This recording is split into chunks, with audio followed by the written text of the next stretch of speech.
آج دل کی صفائی جنت کی ضمانت ہے۔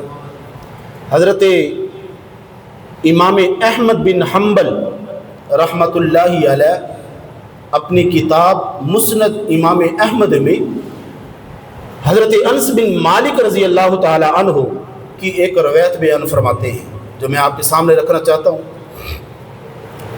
حضرت امام احمد بن حنبل رحمۃ اللہ علیہ فرماتے ہیں کہ حضرت انس بن مالک رضی اللہ تعالیٰ عنہ فرماتے ہیں کہ حضور کی مجلس ہے، ہم لوگ حضور کی مجلس میں حاضر ہیں، تو حضور علیہ الصلوۃ والسلام نے ارشاد فرمایا کہ اب یہاں وہ بندہ آنے والا ہے جو جنتی ہے، اب وہ مسلمان آنے والا ہے جو جنتی ہے۔ ہم لوگ تو وجد میں آ گئے، بھئی ہم سارے نمازی، حاجی، روزے دار، اب وہ کیسا بندہ ہوگا، کیسا مسلمان ہوگا؟ تو صحابہ کہتے ہیں ہم نے دیکھا کہ دور دراز کا رہنے والا، دیہات کا رہنے والا مسلمان ہاتھ میں جوتا پکڑا ہوا، تو اندر آیا، آ کے بیٹھ گیا محفل میں۔ اگلے دن جب مجلس ہوئی تو میرے آقا نے پھر یہی جملہ ارشاد فرمایا کہ بھئی محفل میں وہ بندہ آنے والا ہے جو جنتی ہے۔ اب زبان مصطفیٰ پہ یہ کلمات آ رہے ہیں، زبان مصطفیٰ پہ، بھئی محفل میں وہ بندہ آنے والا ہے جو جنتی ہے۔ 2 دن گزر گئے، صحابہ دیکھ رہے ہیں، جب تیسرا دن شروع ہوا تو میرے حضور نے فرمایا میرے صحابہ وہ بندہ آنے والا ہے جو جنتی ہے۔ دیکھا کہ وہی صحابی حاضر خدمت حضرت عبداللہ بن عمر رضی اللہ تعالیٰ عنہ صحابی ہیں، وہ فرماتے ہیں کہ میرے دل میں یہ بات آئی کہ یار آج محفل ختم ہوئی نا تو میں نے ان کا پیچھا کرنا ہے۔ اللہ، حضور کی محفل ختم ہوئی تو یہ صحابی حضرت عبداللہ بن عمر رضی اللہ تعالیٰ عنہ ان صحابی کے پیچھے، او بھائی رک جا ذرا بات تو سن لے۔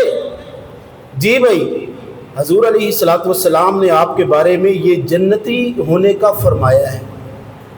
عبادات تو ہم بھی کرتے ہیں، نمازیں تو ہم بھی پڑھتے ہیں، روزے بھی رکھتے ہیں، نوافل بھی پڑھتے ہیں، صدقہ خیرات بھی کرتے ہیں۔ آپ کے اندر وہ کون سا عمل ہے جس عمل کی وجہ سے زبان مصطفیٰ پہ آپ کے لیے جنت کا اعلان ہے؟ وہ کہنے لگے یار کوئی خاص بات تو نہیں ہے۔ کہا نہیں، میں 3 دن آپ کے یہاں مہمان بننا چاہتا ہوں، 3 دن مہمان بننا چاہتا ہوں۔ تو وہ صحابی کہتے ہیں میں 3 دن مہمان بنا۔ یہ صحابی عشاء کی نماز پڑھتے اور پڑھنے کے بعد تھوڑی دیر بستر پہ بیٹھتے اور اس کے بعد لیٹ جاتے۔ جب کروٹ بدلتے نا رات کو، میں دیکھتا رہتا رات کو، جب کروٹ بدلتے تو زبان پہ اللہ اکبر کے الفاظ آتے، اللہ اکبر، جب کروٹ بدلتے تو میں نے دل میں سوچا کہ یہ بھی کوئی اتنا بڑا عمل تو نہیں ہے، اللہ اکبر، چلے کوئی بات نہیں۔ 3 دن گزر گئے۔ 3 دن گزرنے کے بعد حضرت عبداللہ بن عمر رضی اللہ تعالیٰ عنہ کیا فرماتے ہیں کہ اے مسلمان صحابی، اب میں نے اپنے گھر میں بھی جانا ہے، لیکن اللہ کے نبی نے تمہیں جنتی کہا ہے، تمہارا کوئی خاص عمل ہے جس کی بنا پر آپ کو زبان مصطفیٰ پہ جنتی ہونے کا سرٹیفکیٹ ملا ہے، اپنا وہ عمل بتائیں، آپ کا وہ عمل کیا ہے؟ تو وہ صحابی کیا فرماتے ہیں؟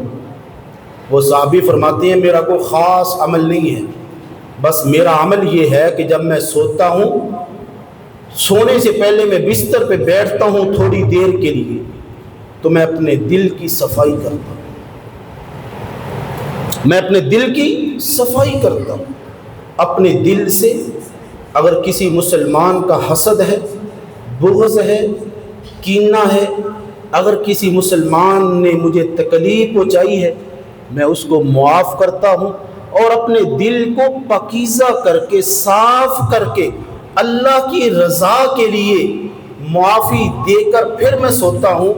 تو وہ صحابی کہنے لگے ہاں بس آپ کا یہی عمل ہے کہ آپ کے اس عمل نے اللہ کے محبوب علیہ الصلوۃ والسلام کی زبان مبارکہ سے آپ کو جنتی ہونے کا سرٹیفکیٹ عطا فرما دیا۔